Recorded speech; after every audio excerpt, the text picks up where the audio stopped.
So good to see everybody again. I presume you can see my PowerPoint there. I've got two faces on the front that in a way synthesize Catholic social teaching. On the left is Pope Leo the 13th, who was Pope from 1878 to 1903. He is the founder, in a sense, of Catholic social teaching with his first document, Rerum Novarum, which we'll speak about. But the church's social teaching is not just a thing for our minds, it's meant to be lived. And someone in our own lifetime to whom we've just prayed, St. Teresa of Calcutta, is one who enfleshed the church's social teaching. We're all called in one way or the other to be missionaries of God's love, missionaries of real charity, loving God and loving our neighbor. And so the two comprise Catholic social teaching, both the doctrine and the way of life. Catholic social teaching in general refers to the church's teaching on human dignity and the common good in society. So it starts with the human person, but the human person is a social being in the way that the image of God is meant to flow out from him in terms of his relations with everybody else. It's based on love of God, gratitude for the gift of creation, love of neighbor, and what Pope Francis likes to call the full social content of the kerygma, of the proclamation of the gospel. Sometimes Christians in general can think that Christianity is based upon a personal relationship with God exclusively. It starts with that personal relationship with God, but you remember in that great scene with Peter after the resurrection, when Jesus asked him 3 times, Simon, son of John, do you love me? And 3 times he said, yes, Lord, you know that I love me. He didn't say, great, I love you, you love me, we're one happy family. No, he didn't say that. He said, feed my sheep, feed my lambs, tend my sheep. Peter's love for God would be shown precisely in his love for neighbor. And love for neighbor not merely as individuals, but love for everything that concerns a neighbor. We'll develop that. Catholic social teaching is an integral part of the church's mission of evangelization, of bringing God and his love to others. It's not meant to be at all an ideological or pragmatic system, one more philosophy of how society should be organized with regard to the economy, politics, social relationships. But it's ultimately a branch of moral theology aimed to guide people's behaviors in general in the creation of the sum of conditions for full human flourishing. The term social doctrine goes back to 1931 with Pope Pius XI.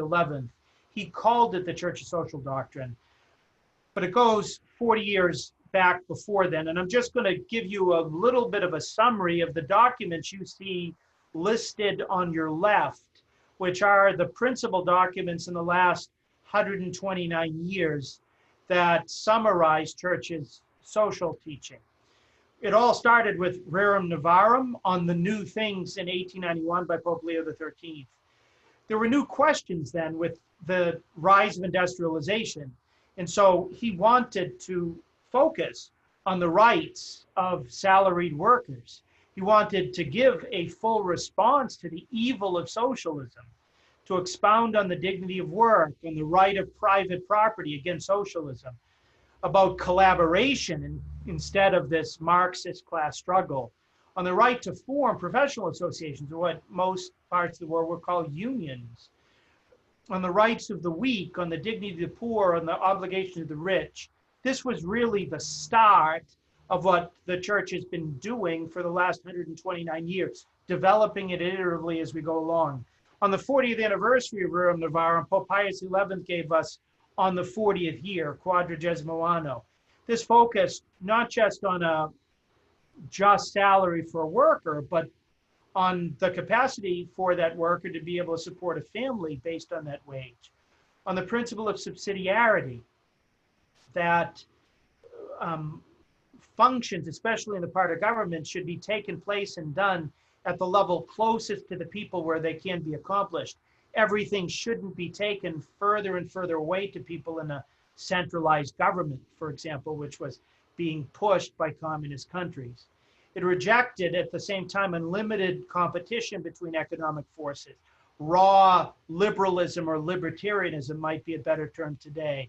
Also condemned the rise of totalitarian regimes.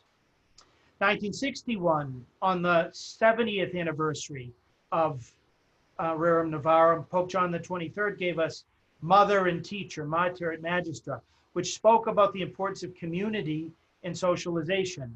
2 years later, he gave us Peace on Earth, which was addressed to all people of goodwill and the problem of peace in an era marked by nuclear proliferation. So basically, up until that point, it had been focused mainly on work. Now it was broadening itself to the questions of peace at a time in which so many people were huddling under desks, wondering if what had happened in Hiroshima and Nagasaki would be happening in a place near them. Vatican II gave a real teaching on Catholic social doctrine in Gaudium and Spes in 1965, which was a real systematic presentation on culture, on economic and social life, on marriage and family, on the political community, its rights and obligations, on peace, and what we would call the international community at the UN, all in light of Christian anthropology, something that will develop. Other documents include 1967, Populorum Progressio, which outlined the integral development of man and a development in solidarity with all humanity. This was the first time the church started to talk about development, something that would flourish ultimately in what we did in 2015 at the UN with the SDGs. In 1971, he gave a document on the 80th anniversary of Rerum Novarum, reflecting on the inadequacy of ideologies in a particular way, read communism and socialism, to respond to post-industrial society.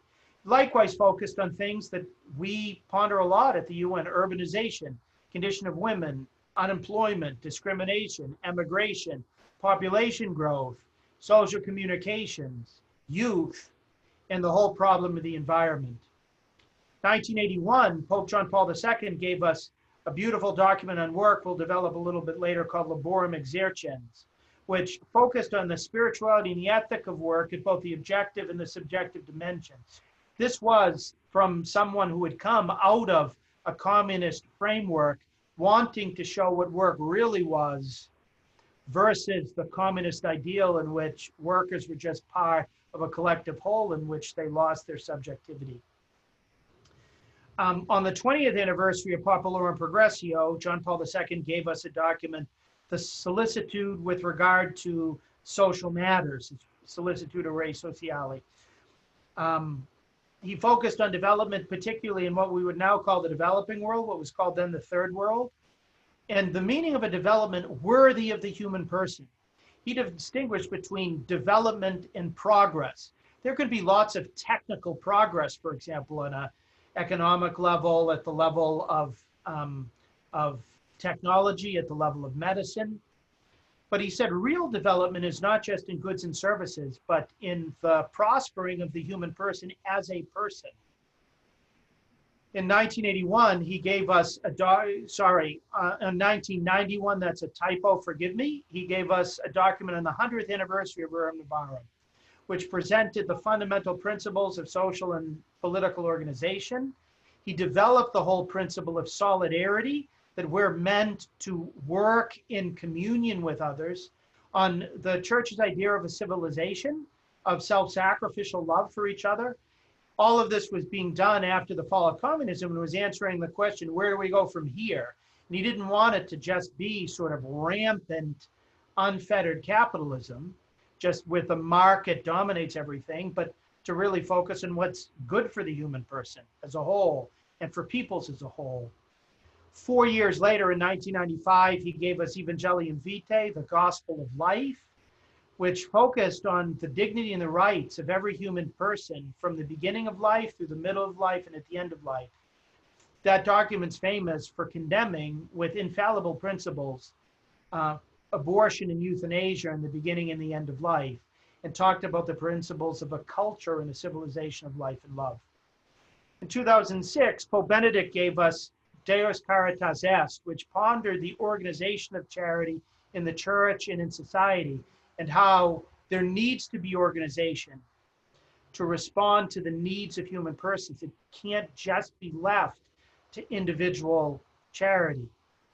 3 years later, he developed on the 40th anniversary of Populorum Progressio what advances had happened in the church's understanding of development in regard to how the world was developing, both its strengths and its weaknesses. So he discussed international development and the common good, markets, their strengths and their weaknesses when not properly regulated, the danger of government that's too big and no longer respecting that principle of subsidiarity we had talked about, a thoroughly human ecology, that the human person is at the center of environmentalism. And he stressed that we needed to keep this in mind as we looked at it, because a lot of population programs were trying to eliminate the human person as if the human person was contrary to the environment, contrary to the good environment, rather than focusing on our roommates in our common home. Focus on the problems of hunger, migration, civil society, and others. And the last document in this quick survey was Pope Francis' Laudato Si, the 5th anniversary of which we celebrated in May, which focused on integral ecology. We'll develop that a little bit more later. The gift of creation, the strengths and the dangers of a technological age, ecological conversion so that we are good stewards of the gift of creation rather than exploiters.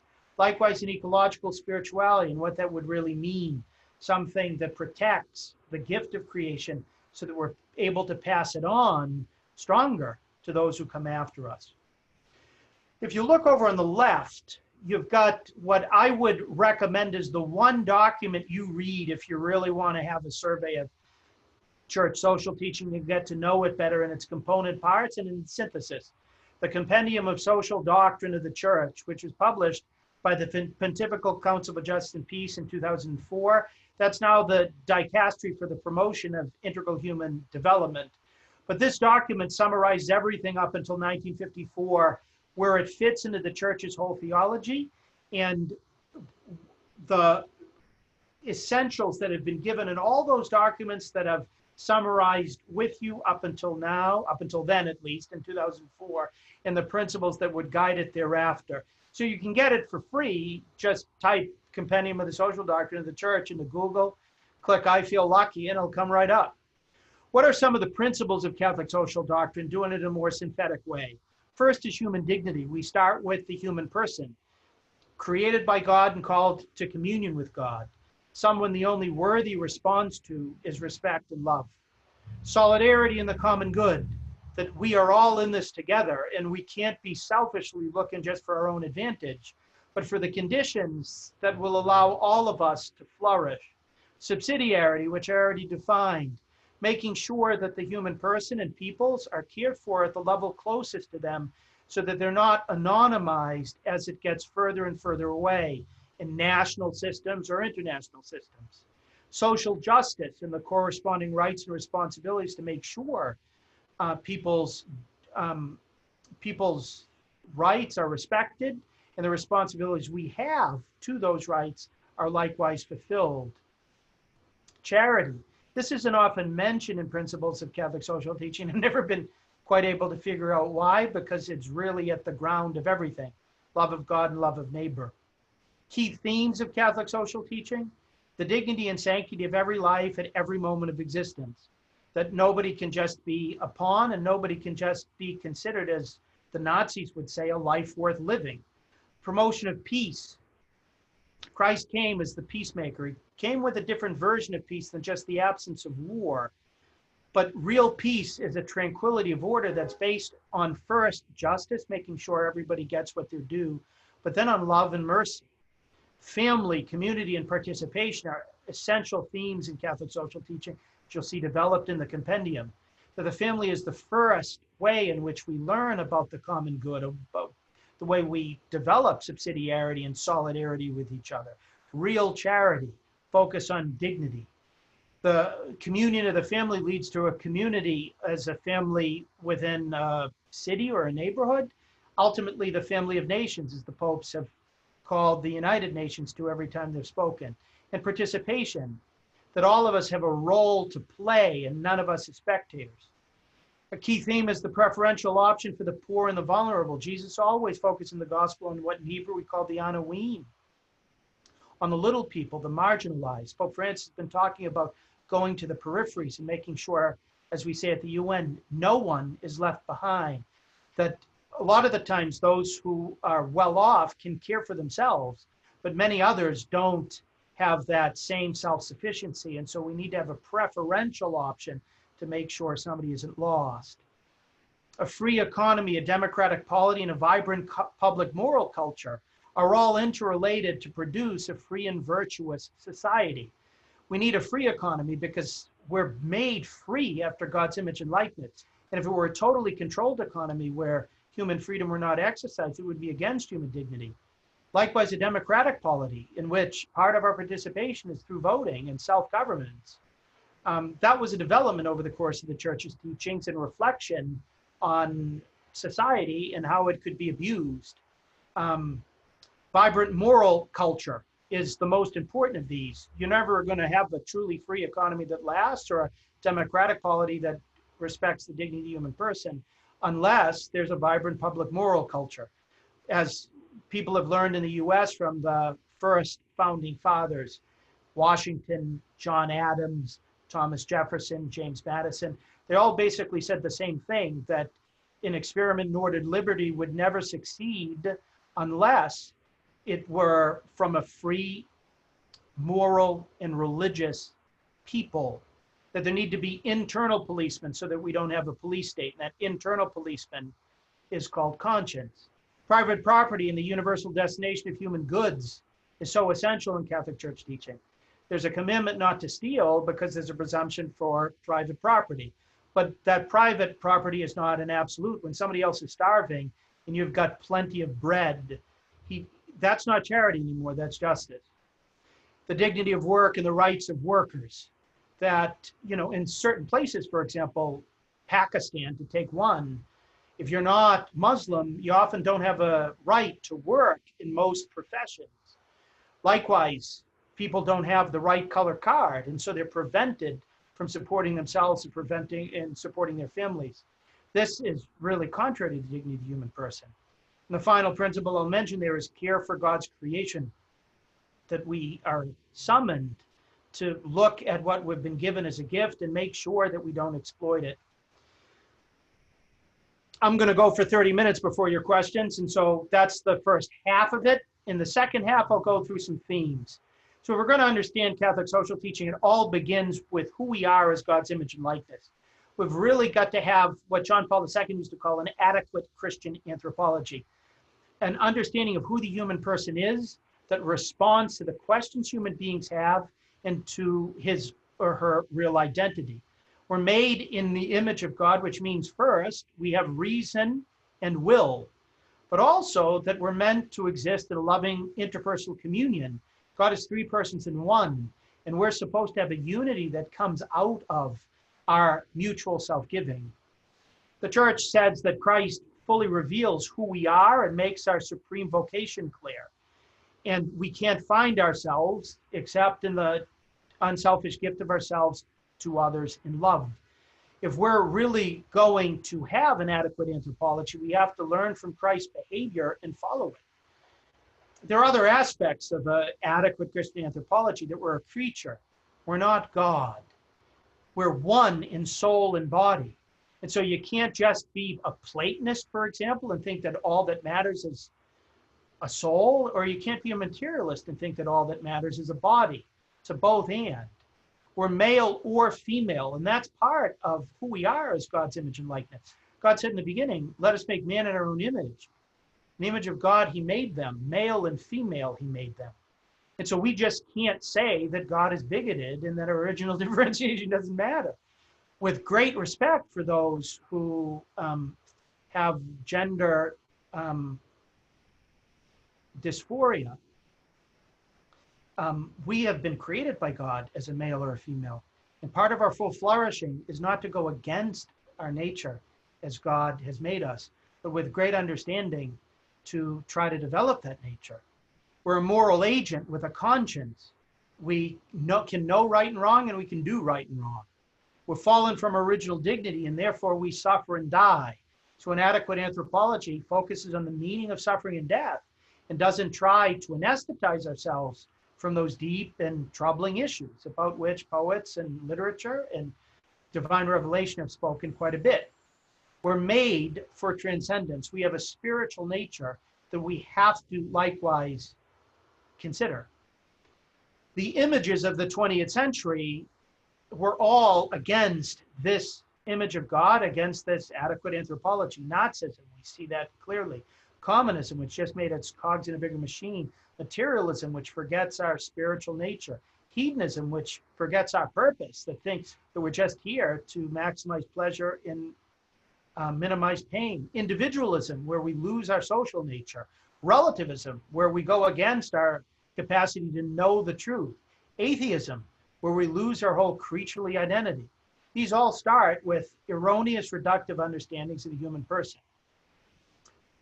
For inadequate Catholic social teaching, we have to recognize that we've been created to know, and that we know by both faith and reason, which are complementary and not in competition. Catholic social teaching is based on both faith and reason, leading to the integral truth of the person as a spiritual and corporeal being. The Church calls faith and reason the two wings, the two cognitive paths by which we fly up to the truth. In faith, we submit our intellect and our will to God and to what he reveals. It's a gift of God, but the act of faith is a truly human act that seeks understanding and uses every contribution that reason has to offer. But we also need reason. Since God is the source of truth, there can't really be any discrepancy between faith properly understood and reason properly understood. Each has its own scope for action. Philosophy, theology, science, and faith are meant to be in harmonious relationship. This is depicted architecturally. If you ever go to St. Peter's in the Vatican, St. Peter's Square, which is meant to symbolize the world, if you look at it from a helicopter, looks like a keyhole, because the keys are in Peter's hands and his successors in the church, based on Jesus' words in Matthew 16.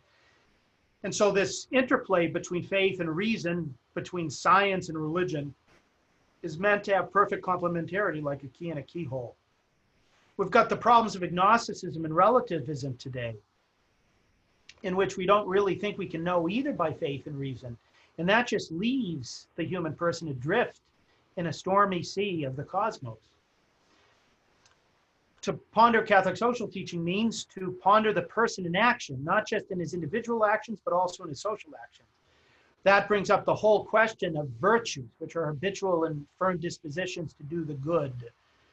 We've got the theological virtues of faith, hope, and love, which are involved in personal action, but also in our social action, as are the cardinal virtues of prudence, justice, courage, and temperance. We could spend a lot of time on each of those, don't have the time today. The commandments all teach us how to love God and how to love neighbor. And they give us those boundaries of intrinsically evil actions in which we're certainly not going to be caring for each other. These are all part of Catholic social teaching. For example, the commandment, thou shalt not kill, thou shalt not steal, thou shalt not lie, which would break down communication. You shall not covet and envy your neighbor's goods. These are, if we don't follow these types of things, we're going to have social disorder. There's an interrelationship between truth, freedom, and charity always. Charity and truth is the principle on which the Church's social doctrine turns. It always must be charitable. We must care for each other, but it has to be based on truth. One of the biggest falsities today is this idea that we've got to respect people's claims to love no matter what it says, so that if we fall in love with somebody who's married to somebody else, we can destroy that marriage. Or if we're already in love with we're already married with somebody else, love's an excuse to break up the responsibilities that we have to those who have rights geared to us. We could multiply the examples. There's also a complementarity between justice and mercy. Charity goes beyond justice, but never lacks it. Justice is a minimal measure of charity, but real love for each other goes beyond the minimum. With regard to creation, we're called to be great stewards, that there's an integral ecology, which is different than the trifold understanding of environmentalism at the UN. At the UN, we basically talk about three parts of a tripod. Environmental, ecology specifically, caring for our planet. Economic, the other aspects of integral, of sustainable development, would say, and social, ecology, in which we're focused on our interpersonal relations in general. But the church always likewise talks about cultural and human dimensions, always 5 parts, because sometimes those cultural dimensions can be lost as we have our culture poisoned by various trends, and the human dimension can be lost, even to the point that we want to eliminate human beings in order to protect the planet, which is just totally contrary. The gift of creation and nature is a subject of the church's integral ecology.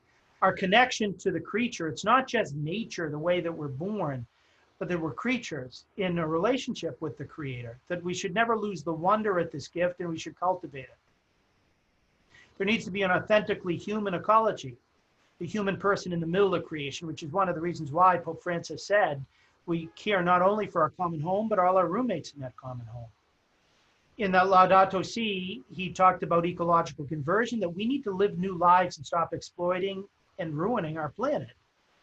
But we also have to have an ecological spirituality, which means for most of us living more simply, rather than just eating, drinking, and being married today, regardless of the consequences for other people today, as well as those who will follow us. Man is co-creator, which basically means the human person as a worker. God has a trifold plan for work in the beginning, before and after the fall. There's a gospel of work imitating the way Jesus enfleshed this gospel as a construction worker, as a builder for most of his life. That's what the Greek word tekton means. Jesus was constantly referring to human work in his teaching on the kingdom of God, which shows just how important it is for us to increase and multiply, to fill the earth and subdue it, and to have dominion over the other creatures. John Paul II in Laborum Exercens talked about 2 dimensions of work, objective and subjective, transitive and intransitive. That we make something when we work, but we also form ourselves as we work. Which is one of the reasons why St. Gregory of Nyssa said we're our parents insofar as we work virtuously or invirtuously, or with lack of virtue. We form our character by the type of work we do, either well done or poorly done. Jesus talked about the parable of the talents and how we're supposed to develop the world and ourselves. There's a spirituality of work, which we're called to sanctify ourselves, sanctify others through our work, and offer our work as the sacrifice of Abel, as something to God. There's also in this whole subject the right to work, the rights of workers, the dignity of the unemployed, and the need to try to find them work to develop themselves and develop society. We're a spiritual being.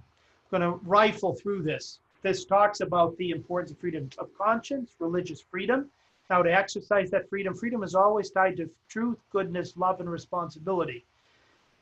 And when we sort of try to sever freedom from all of that, as if we're autonomous from any type of responsibility, that's where our freedom actually does us and others harm. And we see this, for example, these erroneous notions of freedom in attacks on religious freedom, which is the first freedom of them all, because if we don't have freedom to respond to God, what real freedoms do we have? And so some people have been trying to circumscribe religious freedom for freedoms that were not found in the Declaration of Human Rights in 1948. There's the whole dimension of bioethics and public policy, the sort of focus on gender identity, love and life and contraception, respect for life and human dignity, and the evil of abortion euthanasia. Why artificial procreation, cloning and manipulation, the destruction, freezing of embryos, surrogacy, etc., are contrary to the human dignity. Pre-implantation diagnosis in order to execute human beings who, for example, are diagnosed with Down syndrome. Pope Francis stresses that human ecology means to accept our body, to care for it, respect its fullest meaning, that this is essential for us in Catholic social teaching. We need to keep science always ethical, to keep science and technology at the service of the human person. There's a meta science which has to be ethical. Otherwise, what we get is the Manhattan Project, or what we get is Mengele in the Nazis. There's a need likewise for ethics in law. Part of Catholic social teaching, which is now very much at the fore, is our care for all those on the move. There's a huge biblical background to migration. Abraham, Jacob, Moses, the Jews, the flight of the Holy Family, Jesus saying, I was a stranger and you welcomed me. The principles and key areas of Catholic social teaching are all relevant to this subject matter. The common good, the universal destination of goods, solidarity, subsidiarity, participation, the importance of the family, the care for children. They're not meant to be locked in cages. The dignity of work, the rights of workers, the right to remain and the right to migrate. That there's a balance that has to take place between the rights of those on the move and the rights of individual sovereign countries to secure their borders and establish immigration policy. But there's a principle of real human dignity that has to be respected. Pope Francis' 4 verbs in this area are welcome, protect, promote, and integrate, which I hope you know. He's been focused on this, and that was the big work of the Holy See during the debates on the global compacts a few years ago. Wrapping it up, care for the poor. Jesus tells us the poor will always have with us. One of the reasons is so that we're forced almost to be good Samaritans, to cross the road and to care for those in need. Our wealth exists to be shared. St. John Vianney said, everything that's been placed in our hands and pockets are a depository to care for each other. Jesus himself became poor. Very interesting. He came to proclaim the gospel to the poor and called us to be poor in spirit, for our kingdom is really in God. The Psalms tell us that the Lord hears the cry of the poor and gives them special attention. This is the ground of the preferential option for the poor in Catholic social teaching. St. John asked, how does God's love abide in someone who has the world's good and sees a brother and sister in need and yet refuses help? This is something that we have to ask every time we walk on the streets of Manhattan and we see somebody like in that photo over on your left. Church fights against poverty, both by helping individual poor people and families, as well as by promoting integral human development and helping the poor to become dignified agents of their own destiny. Lifting the poor out of poverty can't be left to individual charity and market forces. As Pope Francis says, the Kerygma has a clear social content centered on charity, and therefore we must address the questions of economic exclusion. Finishing, the person is a citizen. Gaudium and Spes talked about political responsibilities, that we belong to two cities. St. Augustine's feast day tomorrow will focus. He wrote his great tome on the difference between the city of God and the city of man. Christians as citizens of two cities are strive to discharge their earthly duties in conscience and in response to the spirit of the gospel. They're mistaken who think that they may therefore shirk earthly responsibilities or imagine they can plunge themselves in earthly affairs in such a way as to imply that these are altogether divorced from religious life. It's a both and. The split between faith and daily life deserves to be counted among the more serious errors of our age. And that continues to this day. People pretend as if they've got a freedom to worship God on Friday, Saturday, or Sunday, but not live it on Monday through Sunday. Secular duties and the activities belong properly, although not exclusively, to laymen. It's not for the church to fight for church leaders, for clerics to fight in the political realm, but really the development of Catholic lay people. It's generally the function of their well-formed Christian conscience to see that God's law is inscribed in the life of the earthly city.